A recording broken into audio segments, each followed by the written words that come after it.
안녕하세요. 저는 이제 결혼한 지 1년 조금 넘은 30대 여자입니다.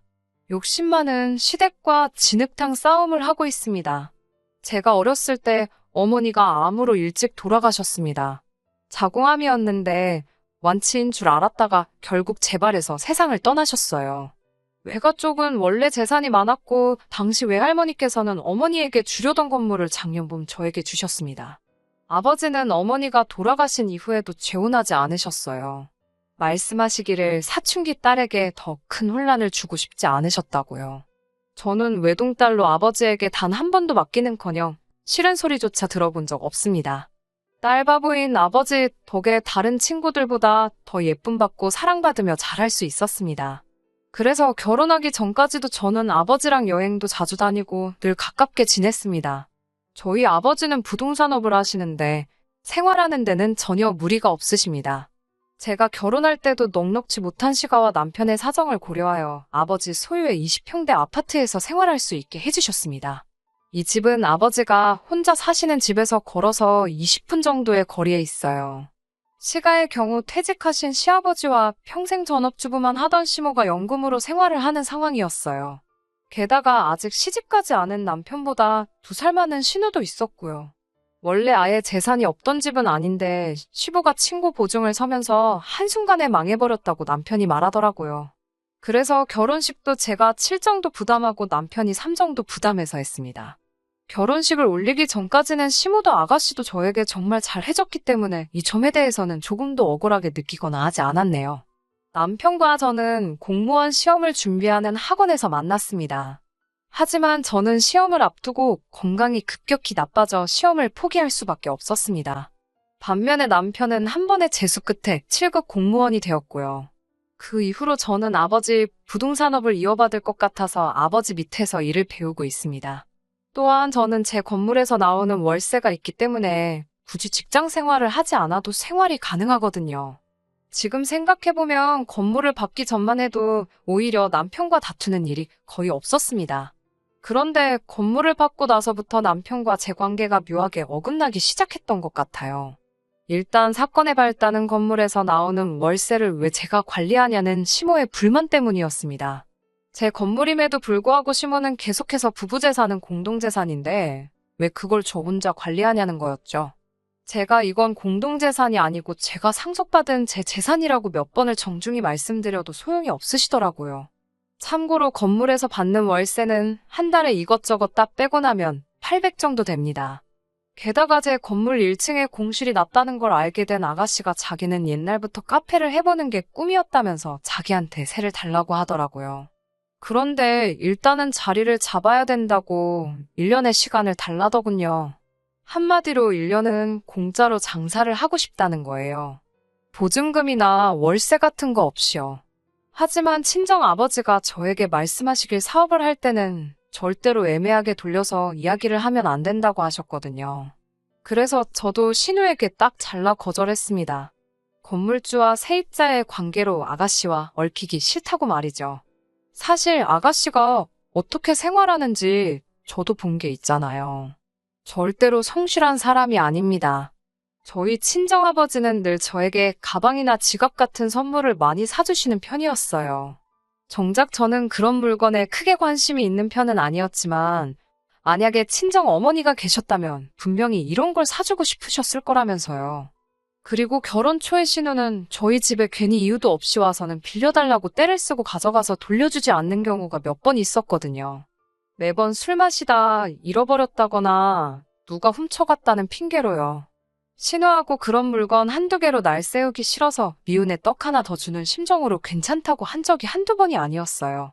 그래서 저를 호구로 봤던 건지 이제는 가게까지 내달라는 거잖아요. 이런 아가씨를 제가 뭘 믿고 제 돈 투자해서 카페를 만들어주나요. 그런데 이 일을 들은 시모가 노발대발 난리가 났더라고요. 저에게 싸가지가 없다면서 아가씨한테 이러는 건 다 제가 남편하고 시댁을 무시해서 그러는 거래요. 시댁 식구들 어려운 줄 모른다면서 이참에 단단히 버릇을 고쳐놔야겠다며 전화로 막말을 시전하시더라고요. 그래도 제가 아무런 반응이 없자 남편이라는 시청까지 찾아가서 남편을 붙들고 하소연을 하셨나 봐요. 바보 같은 남편이 그 하소연에 넘어가서는 저에게 그냥 이번만 해주면 안 되냐고 헛소리를 하더라고요. 눈 딱 감고 해줄 수도 있었겠지만 사실 저는 이게 마지막이 아니고 이제 시작이라는 예감이 들었어요. 왜냐하면 이따금씩 저에게 네 시아버지가 집에만 있으니까 좀이 쑤시는가 보다면서 니네 아버지. 그러니까 저희 친정아버지를 말하는 거예요. 맨날 저희 아버지더러 사돈이 아니고 너네 아버지 그렇게 표현하세요. 아무튼 니네 아버지 사무실에서 뭐 자비리라도 하게 취직 좀 시켜달라고 하셨어요. 월급은 300 정도면 된다는 말씀과 함께요. 그래서 아마 제가 신우에게 카페를 해도 된다고 하면 분명히 다음에는 시아버지 일자리도 밀어붙이실 분들이었어요.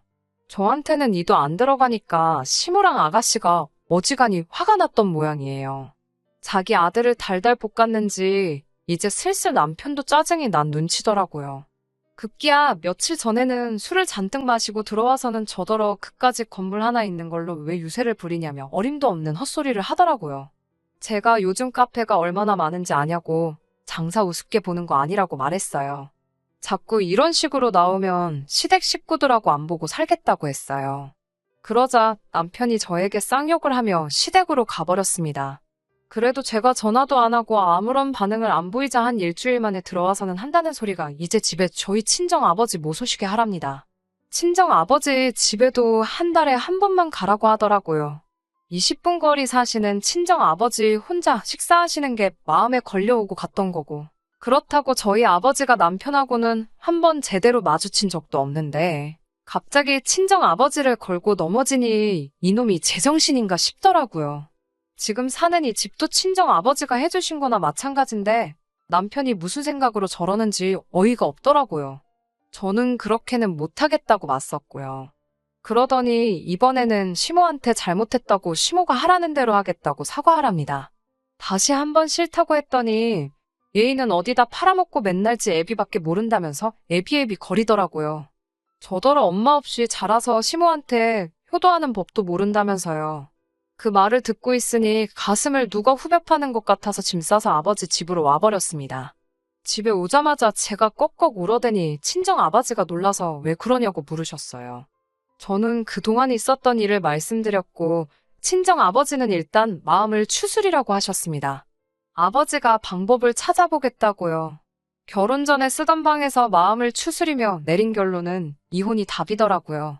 제가 뭐 한다고 이런 시댁에 돈줄이 되어야 하나 싶어서요. 아침까지 남편한테 친정 집 전화로 제 핸드폰으로 계속 전화가 오더라고요. 시모한테도 몇 번 왔고요. 집에 가서 마저 짐을 챙겨오고 싶은데 혹시나 시모를 마주칠까 무서워서 못 가겠더라고요. 친정 아버지는 고모한테 전화해서 제 이야기를 다 하셨나 봐요. 고모와 사촌 오빠까지 저를 위해 나서주겠다고 했어요. 참고로 고모부는 법률 쪽에서 일하셨기 때문에 법적 절차는 걱정할 것 없다고 하셨습니다. 다들 제 손을 꼭 잡아주면서 앞으로는 어려운 일도 힘든 일도 없을 거니까 마음만 강하게 먹으라고요. 점심을 먹고 저와 사촌 오빠는 제가 살던 집으로 향했습니다. 도어락도 바꾸고 남편도 내보내기 위해서요.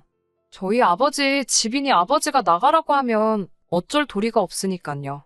집안에 간이 아니나 다를까 시모와 아가씨가 거실에 떡하니 앉아있더라고요. 저는 떨리는 마음을 추스리면서 그 둘을 유령 취급하고 제 집 몇 가지를 챙겨서 방에서 나왔습니다. 열쇠하는 분을 불러 도어락을 바꾸기 시작하니까 시모랑 아가씨가 난리가 났습니다. 사촌 오빠 옷을 잡아 끌고 저를 때렸습니다. 결국 오빠가 경찰도 부르고 친정 아버지도 오셨습니다. 그러자 그렇게 고함 지르고 난리 치던 시댁 사람들이 눈치만 살살 보고 조용해지더라고요. 친정 아버지가 당장 네 아들 짐 싸서 내 집에서 나가라고 소리를 치시면서 눈에 보이는 남자 물건은 다 현관 밖으로 집어 던지시는데 그런 아버지의 모습은 태어나서 처음 보는 것 같았습니다. 시집 잘못 간 바보 같은 저 때문인 것 같아서 눈물이 나더라고요. 시모와 아가씨는 저더러 독하다 천벌받을 거다라며 악담을 하고 짐을 주워 가더라고요. 저도 더 이상 가만히 있기는 싫어서 아가씨 뒤에 달라들어 잡아뜨렸습니다. 아가씨가 미쳤냐고 저한테 고함을 지르길래 저도 질세라 뺨을 때리면서 거지같이 어디 빌붙을 궁리하지 말고 네 능력으로 인간답게 살라고 했네요. 시모랑 아가씨가 고소한다고 난리치길래 나도 할 거니까 두고 보라고 소리 질렀어요. 얼마 지나지 않아 남편 놈한테 다시 전화가 오기 시작하더라고요. 이번에는 피하지 않고 받아서 말씨름 더 이상 하고 싶지 않으니까 그만하라고 했어요. 이혼하기로 결정했고 법대로 하자고요. 그러자 남편 말이 시모가 주도권을 잡아야 한다고 세게 나가라고 해서 자기가 그런 거라고 잘못했다고 싹싹 빌더라고요. 하지만 제가 더 이상 귀찮게 하지 말라고 했어요. 찾아오지도 말고 그러면 당신한테 불리한 증거만 쌓인다고요. 그러자 이제는 문자로 계속 잘못했다고 한 번만 용서해달라고 사정을 하네요. 지금도 생각하면 다시 손이 덜덜 떨립니다. 정신 차리려고 하루에 세수만 몇십 번은 하는 것 같네요. 법적인 절차를 밟으면서 알게 된 일이지만 시모랑 아가씨는 남편을 통해 알았었는지 저희 아버지에게 어려운 줄도 모르고 몇 번이고 연락을 했었더라고요. 저를 설득시켜서 그 건물에 카페를 열게 해주라고요. 씨알도 안 먹히니 나중에는 저희 아버지에게 사업하신다는 분이 융통성도 없고 답답하시다며 가족끼리 이러는 거 나중에 지옥 가실 거라는 저주스러운 말도 서슴지 않으셨더라고요. 남편이 재산 형성에 기여한 바도 없고 함께 산 세월도 길지 않아서 이혼에 관해선 더 이상 걱정할 일은 없을 거라고 고모부가 다시 알려주셔서 지금은 그래도 마음이 한결 편안합니다. 앞으로도 힘든 일이 많겠지만 잘 버텨보려고 합니다. 친정 아버지는 원하면 해외에 가서 못다한 공부를 더 해도 좋고 아니면 무식하게 시댁처럼 무턱대고 사업한다 하지 말고 계획하고 배워가며 장사 한번 해보라고도 하시네요. 당분간은 이런 힘든 시간은 있고 미래만 바라보며 살아보려고요.